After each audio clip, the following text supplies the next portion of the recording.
Doctor आंबेडकरांबद्दल अशा 5 गोष्टी ज्या तुम्हाला खरोखर आश्चर्यचकित करतील। जेव्हा कोणी भारतरत्न डॉक्टर बाबासाहेब आंबेडकर असं म्हणतं तेव्हा तुमच्या मनात सर्वात आधी काय येतं? भारतीय संविधानाचे जनक, बरोबर?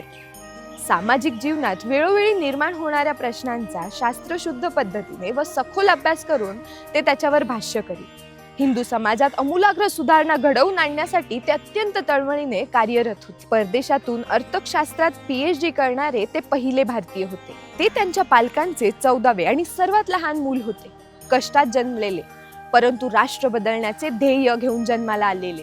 आंबेडकर हे त्यांचे खरे नाव नव्हते, ते प्रत्यक्षात अंबावडेकर असे होते।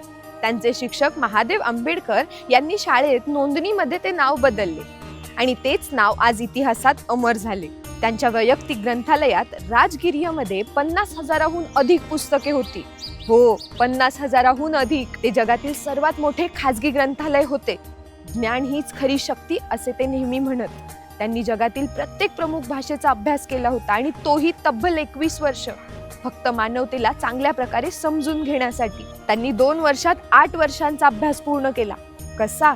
ते दिवसात 18 तासांपेक्षा जास्त अभ्यास करत। डॉक्टर आंबेडकर हे केवळ संविधानाचे शिल्पकार नव्हते, तर ते स्वतःच एक विद्यापीठ होते असे म्हणायला हरकत नाही। अशाच नवनवीन व्हिडिओसाठी आमच्या बोलतोय महाराष्ट्र या YouTube चॅनलला आणि Instagram पेजला नक्की फॉलो करा। धन्यवाद। जय महाराष्ट्र।